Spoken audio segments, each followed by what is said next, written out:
So we are really fortunate to have an exceptional panel here. And so let me welcome Gilbert Saboya, Minister of Foreign Affairs of the Government of Andorra from 2011 to 2017. Please here. Former Minister of Economy, Competitiveness and Innovation from 2017 and 2019, and current founder of CEO of Alpha Quest Saboya Assessors. Thank you so much, Gilbert. Now, please welcome Albert Moles, General Manager of FEDA, also President of ACTIN, and also is a member of the Director Committee of Innovation of Andorra Research and Innovation. Please, Ken Larson, Director of City Science MIT Media Lab. So you can sit here, please. And also we are going to welcome Josep Maria Misé, Secretary of State of Economic Diversification and Innovation from 2012 to 2019. And currently, he's a business consultant at Giraffe Strategy. And finally, Luis Alonso, please, research scientist at City Science, MIT Media Lab, and co-PI of the Andorra Living Lab project of Andorra. So welcome, everybody. I'm going to... So we will try to make a conversation. You can, dynamic, you can start. I would like to start with you, Ken, please. Okay. And so, first of all, which was, if you can share with us, which was the first impression that you had when Andorra crossed in your path, and what did you expect to do with these researchers here in our country? Mm-hmm. The first insights that you had in that time. Mm-hmm. So we can start with this. Well, I think the first question is, where is Andorra? When the group first came to MIT and we started the discussion, but I love small countries. I was immediately fascinated by the idea that we could work with an entire country. You know, in the US, it's impossible to work with an entire country. It's just too big and complicated. And when I visited here, I realized that we could have relationships with the leadership, with the head of the energy company, Jordi Nadal from the telecom company, the ministers, the leadership in general. And when we get involved in these new projects, we have these criteria that we have to satisfy. One is that leadership's engaged and supportive, so we had that. Two is that we need data. Well, we knew we could get the data because we were talking with the people that had the data. And three, that we have interesting projects that we can work on. It was very clear that there were some really interesting projects, because without interesting projects, the students and researchers at MIT just won't be interested. So, and they were very interested. We need funding. We were able to solve that problem. And then finally, I only want to work where we can have strong, good relationships with the people, and I think we formed those relationships. So we checked off all the boxes. Mm-hmm. Thank you for this insight. And now we continue with Gilbert, because you were on the other side of the coin. He was the first to hear about Andorra, and you were from Andorra hearing about MIT. So what opportunities did you visualize at that time, and why you were so engaged on this project? Well, in fact, it all started because I had a friend living in Boston, who's with Eda, which is a professor of Harvard Business School. And he always told me, he was a member of the board where I worked before, and he visited Andorra a few times. So he said, anytime if you go into politics, just call me back. I'm going to introduce you to some guys here in Boston. And he did so. And we went with Jose Maria to see the guys from Monitor Group, William Miraki and Pedro Arboleda and all his team. And they told us about the MIT Media Lab, because we had this idea of promoting Andorra in innovation, but you know, we are not that known for that purpose. We are very well known in tourism in Europe, but not for innovation. So we needed a partner which put us in the focus and who would drive us a little bit into this direction. And so we went to the first visit in 2012, I think, yeah, and we started meeting guys from the MIT Media Lab, and then we presented in one of the annual events that you organized. we went there and we said, we want to do something related to data with the monitor group guys that we worked on this idea and to have like a living lab idea. And so that's how it all started. And so for us, it was, we need a reference. We need somebody who guides us. We need somebody that puts us on the map. And definitely we've seen it before. It was the case. It was a good choice. Yeah. And I think it was not only the good choice at the time, but it keeps being the good choice. I think I'm really convinced for Andorra. So well, we can probably talk about that later. Thank you so much. And I would like to hear now about what José María, which were the first milestones that were identified or you were founding, by the way, here in Andorra, maybe related with technology or society or culture, well, whatever, yeah, the main that you at the first beginning you found? Well, it's difficult to say, I mean, because we had this idea, we developed in 2011, in fact. I remember pretty well, we were in an office close to the head of the government with one of the workers in the government, Jack Andreu at that time, and we wrote an article about Andorra that we could become the living lab of the south of Europe. So that was an idea, and we didn't know how to do it, basically. So we had plenty of ideas. We thought it would be easy, in fact, to get all the data together of the country and do something different that has never been done around. So at that time, we saw it was impossible. I mean, there was no collaboration in innovation in Andorra. Nothing was happening, in fact, between companies, between government agencies. So probably our first milestone was put everybody work on the same page. I think that was the idea, and I have to tell, at that time, we found two key players that were Andorra Telecom and FEDA. They both were really supportive, support the project, get involved. So the basic idea at the beginning was to work together for the same purpose. It was not easy at that time because we worked. It seems easy now, but it took many years. In fact, we started thinking about it in 2011, and I think the foundation was created in 2014, which was the vehicle we thought was the best to basically handle this collaboration with MIT. Because, Albert, do you remember that dates where, where all the data you had to start to share with others, and this was a new situation that never happened before. Did you think that we achieved it properly, or there is much path to continue work? I think it was a difficult job because we have to talk with everything. We have to discuss about the data, but I think in Andorra we have a view, the same view for all the people who work in the project, and I think in Andorra we needed to find other ways of economic model of working for, and also need for young people to stay in Andorra and have really good projects. So I think this helps us to put the data, to share the data. It's not easy because there's a lot of physical problem and legal problem, but I think we achieve some very interesting projects.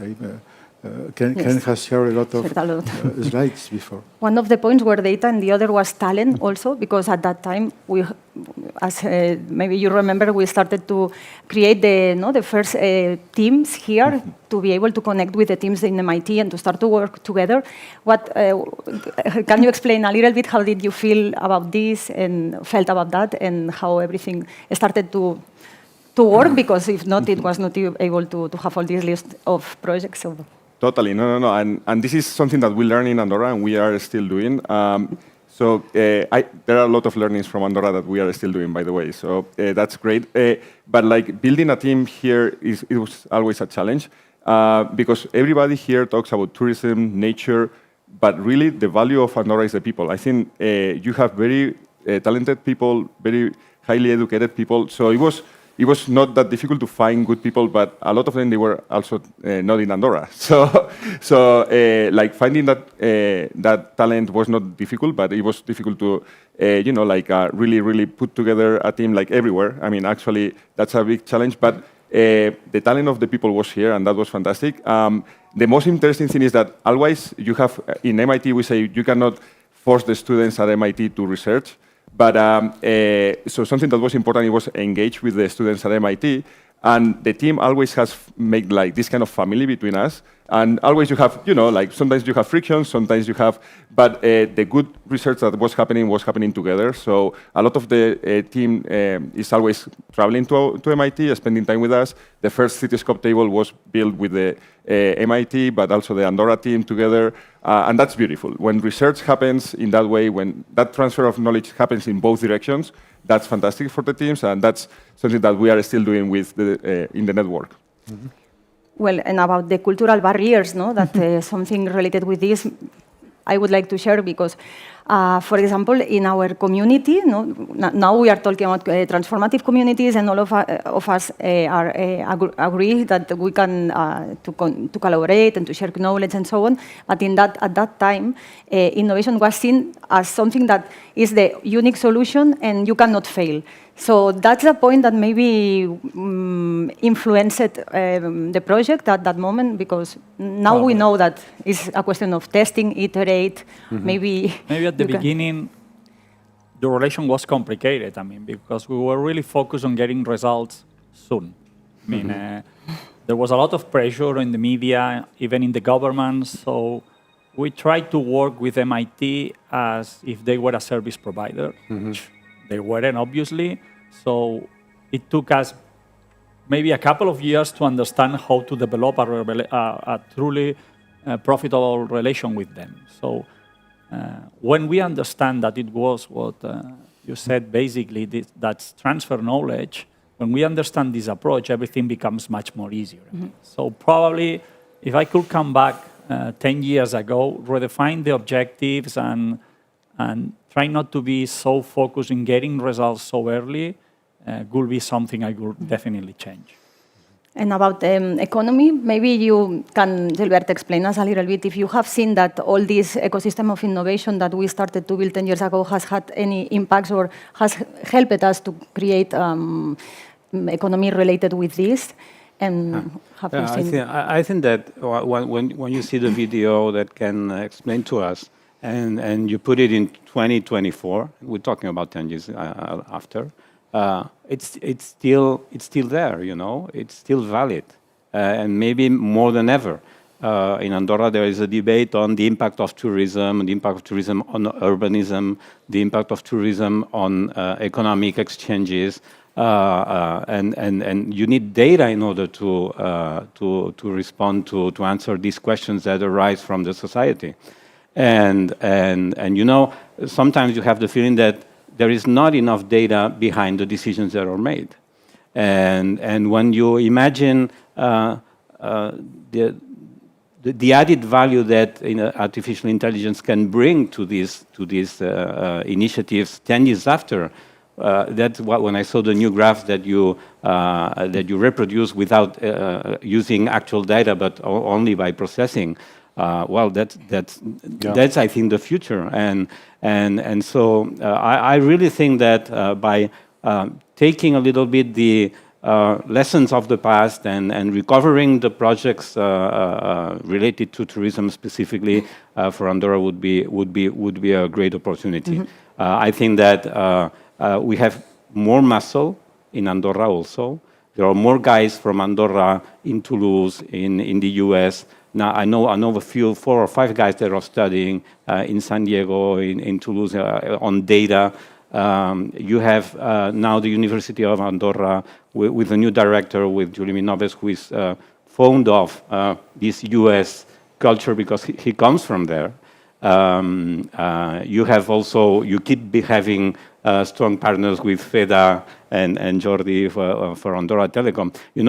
I'm saying now Jordi Alcoy, who was at the government at the place, he's now a mayor in Canillo. If he could know the guys that go to the Tibetan bridge if they stay in Canillo for dinner or lunch or sleeping, or maybe there is some offers that he has to think about because they only go there and go back and spend their money outside. You know, for a decision maker, it's very important to have this kind of information. Otherwise, you're based on populist ideas, and we have to admit that today this is very fashionable. You know, it's very easy to bring solutions based on populism, but to bring solutions based on data and based on the advances that we have on data, that is amazing. And one last question: there is a whole community in Andorra that didn't exist 10 years ago. We have to understand that. We have software developers, cybersecurity guys that have been coming to Andorra because of this cluster that has built up. And this is also a strength that we didn't have 10 years ago, and something that would help us. It's pretty much bigger right now than 10 years ago, and the possibilities are wider. I mean, so Yeah. definitely, totally agree. I think that it's really true what Gilbert said. 10 years ago, the challenge was taking all of this data that was being underutilized and finding ways to gain insight from it to make better decisions. And now we're at this just fascinating transition where the challenge is how to use all these new emerging tools, AI and generative systems and smart contracts, how to create a synthetic population and put them into virtual worlds, digital twins, you might call them, to play out scenarios in the future and look at future economic and environmental and social conditions looking 10, 15, 20 years in the future. In that sense, the work we've been doing in the last 10 years is just kind of a warm-up for now the real impactful work. And I think thinking about like the Biosphere Project that whatever that's called, it's living in harmony with nature, dealing with the challenges of climate change and affordable housing, and what will jobs be in an AI-enabled future, et cetera, et cetera. These are the big challenges, and you can't solve those in traditional disciplines that requires multiple disciplines to come together. So some people talk about multidisciplinary. That's not enough. That's just disciplines working together. Then they think about transdisciplinary. Well, okay, you transfer something from one to the other. Yeah. I'd like to think about anti-disciplinary. I mean, really break down the walls between these disciplines, because that will be needed to deal with the realities that we're facing. It's just too complicated. Yeah. That's amazing. And also because lately we cannot conceive innovation without sustainability, because maybe 10 years ago it was more like an option, but just in 10 years everything has gone so fast that... everything is changed, and you said, Ken, we have a lot of data, a lot of maps from Andorra, but I think we have also a lot of people who have connected with people from the other country, for the other cities, for the other countries, with Boston, with MIT, and I think it's a real value we now have in Andorra, because a lot of people in Andorra, perhaps 100 or more, have seen different ways to work, exchange experience, and you should learn a lot, but we also learn a lot. And I think that's the real value we have from the past. Now really the future is surely have more data and taking better decisions, because everything is changing very quick, and sustainability, energy, environment is a challenge for all the world, but also for Andorra. And it's not easy with a little country to think about the good solution. We have to share the problem, share the solutions, and try to work together. But I do think you can point the way. I mean, you can prototype these solutions and then let others take it to scale, but then you can be seen as the leader.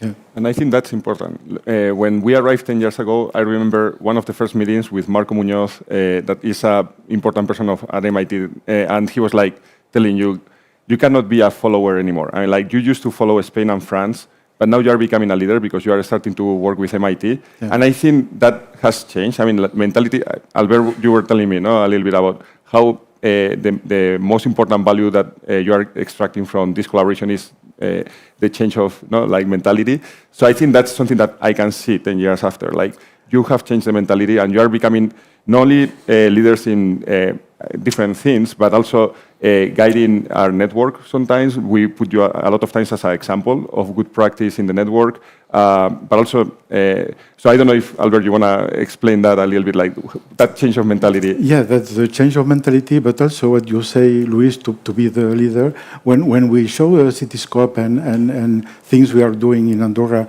with MIT, to managers from French companies or Spanish companies, they say, oh, that's very different. Can we work with you? I think we have an opportunity to do different things because we are smaller, and with the help of people like MIT or other countries, we can really change the opportunity in Andorra. And what you say, Luis, changing the minds is also, for me, is the best we have from this collaboration. Mm-hmm. So are you saying that the relationship and the work that we've been able to do together has opened up new possibilities for your company internationally? Sure. Yeah. I think the last years, FEDA has done a lot of changes, and I don't know if we have done the same. If we didn't work with MIT, perhaps yes, perhaps not. It's very difficult, but I think this helps us to defend our ideas, to work on it, and to choose what is the best. And also maybe the cluster, no? The acting cluster, Yeah. it's a reality, maybe from the first beginning. Acting cluster in Andorra. 2014 doesn't exist, and I think it was created 1-2 years after, and nowadays it's more of 100 companies in Andorra, big and small companies, and I think it's a point for a reference point for people who came to Andorra working on data, on IT, etc. And they need a point to talk with other partners and to connect with other companies and to connect also with ARI and other. I think that's also this change MIT has helped. No? And now we have 9 minutes to talk, never more for the past. Yeah. Now, the question can be, I have a lot of questions, but if we can be transparent, what do you think that could be the next steps that help us not to start again from zero?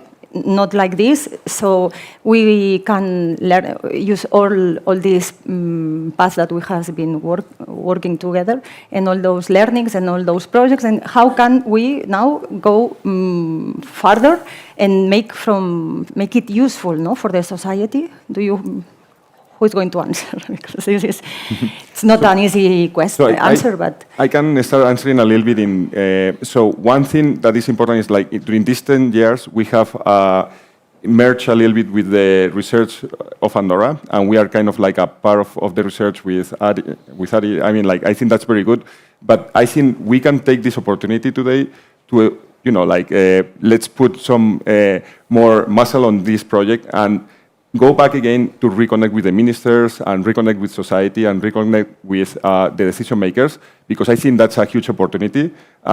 It was fantastic to listen to Conchita, like really saying this is important for the country. So I think that's something that at the beginning was, we were very connected with the decision makers.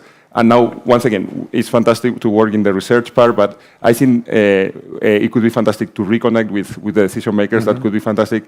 And I think the biosphere project, or let's say, how can we live in sync with nature? That's something that, as Ken was explaining, is the biggest challenge that we are facing as humankind, actually. So a lot of cities, they are saying, okay, how can we grow, but keep nature, and that's kind of something that in Andorra is happening. And together we could find solutions of how can we, the 7 parroquias in Andorra, work together to understand how can we grow in a sustainable way. For that, we have to define what is grow, because you cannot only look into that as economic or mobility. you have to look into the socioeconomical and environmental growth, no? And so redefining together for the world and say, this is growth, and this is how a country can grow in nature, I think that could be amazing, but I don't know, I mean... I think about this point of growing, there's a speech which is evolving in, we must not grow anymore. Well, this is unimaginable. If Andorra cannot grow anymore, I'm going to put my children to Boston tomorrow. Because you want to grow there, okay? So it's not a question of decreasing, of the degrowth, which is a speech which is there. It's a question of we need to grow, how to grow without losing quality of life, how to grow without spending too much waste, or how to organize the society, the schools, how to organize the infrastructure. So this is the debate. And there is a debate on how to develop Andorra. It's valid in the urban planning sphere, it's valid in the climate change challenges, the tourism sector and all the connections with all this, because it keeps being 40% of the GDP, it's going to be 40% of GDP, but tourism can lead another way of economics. Innovation can go through tourism to really have an impact. So I think that this idea of Andorra as a living lab for how to grow in this new concept of growing, which is balanced and sustainable in the long run, there is an opportunity there. And the idea of reconnecting, there are two things that are very important: alignment, and for sure at the time we really succeeded in align the interests, and then continuity in the effort. 2 years, 3 years, that's not enough. Yep. If you want results, and Maria we wanted results too quickly, and I think that that was a mistake, because we needed them, because we had to prove that the investment that is going to be necessary has results. And so this pressure of we have to demonstrate that. No, it's 10 years. Maybe there is not this pressure anymore, or shouldn't be this pressure anymore, and maybe there is a new opportunity to reboot the collaboration with the MIT Media Lab on Andorran level. You know, we have companies who come to us all the time, and they come in with a project that they want help on, and I can't tell you how many times I'll say, "No, what you're describing, you need a consultant for it. Just go hire a consultant." We do longer-term exploratory research that, rather than helping you with a project, could potentially change your whole industry. And what you have to realize, MIT is a very special place. I mean, it's always the #1 rated engineering school. It's always 2 or 3 in terms of overall university ranking. And great projects come out of it, Nobel Prizes are won, but it's not the projects that are the core value, it's the culture. It's the culture of problem solving, of having an almost complete lack of fear of failure. You try things and you fail rapidly, and you iterate until you get them right. And when we first started the project 10 years ago, we had people coming all the time to MIT and spend time with us. It wasn't knowledge transfer, although there was that. That wasn't the value. It was learning about the culture of problem solving and how to think about challenges in fresh ways. And I hope we can get back to more of that. You need to come and spend time with us too. Will convince my patronation. Not only that, but at MIT everybody was talking about Andorra, and they are still talking. I mean, we still have the table. But everybody, researchers, they were knocking at the door and they were saying, "Kent, do you have data? Do you have what is happening in Andorra?" So other PIs like Sandy, I mean, many people were super excited about working. So. We had telecom data that nobody else had at MIT. And it was Andorra data, and everybody wanted to make use of it on their research, and we can continue that. Well, we have 2 minutes now. And yes, we can continue that. So it's more of like course. a question for you, Vanessa. Now it's a question for, okay. Yeah, what do you think? Because Yes, you are, of course. Yeah, we are following you. So what is the future? I totally agree that innovation is a matter of learning and cooking slowly. Yes, we are sometimes humanity surprised by new technologies, cutting-edge technologies like now artificial intelligence, that we think that this technology is going to change our lives, and probably in somehow. But we are sometimes not focusing on what is really important, that at the end is what we have said. Talent, our children, our young people, do they have opportunities? This is not something that happens from one day to another day. Another thing is about sustainability, and because at the end, yes, we want to achieve the maximum of the objectives that we have pressure. There are political aspects on that, and of course we need it.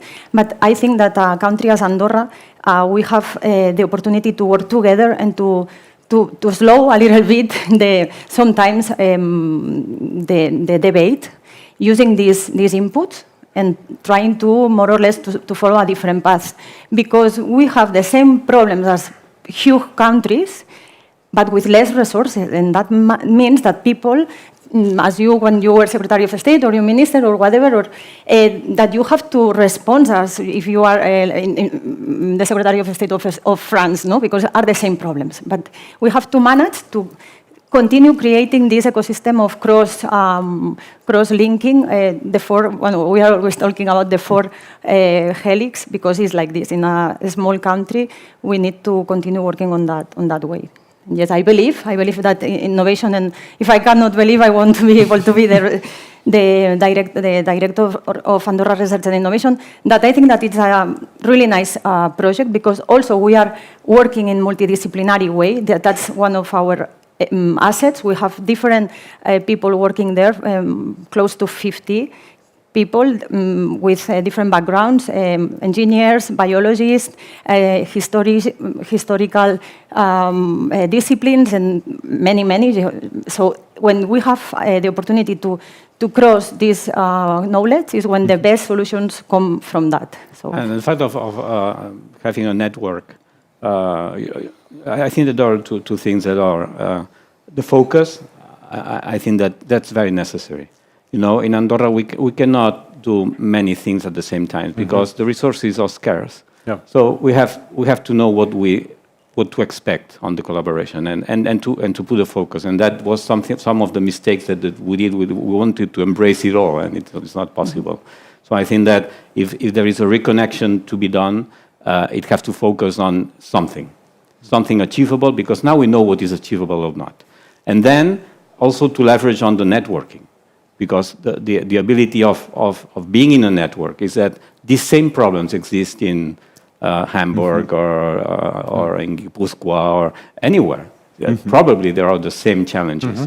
And trying to solve these same challenges, and that way you see that maybe these same challenges are not addressed the same way, or not perceived the same way. And I think that's also something very rich that for the fact of belonging to the MIT Media Lab can. That's exactly right. Oh, sorry. Time has run out. You know us really well. So final words, please. Only. Well, no, in fact, I think it's up to you to tell us what to do, because you really know us well. You want to be a follower again? No. No, I'm out, don't worry. But I think you know the country, you know the capabilities, you know the key actors, so it's up to you to tell us how to bring us to the next level, I think. No, I think that's right. And one of the main reasons we formed the network is so these different places would not reinvent the wheel constantly. We can share ideas and all grow together. And just as Gilbert says, many of the problems are the same in these places, even if the cultures are very different. Well, thank you so much. It has been a pleasure. We now are run of time. Hopefully, we won't have to wait till 10 years more to meet again all together and to maybe share with all the people that is here now in the coffee break with all together. So thank you so much. And well, a big applause for all of them.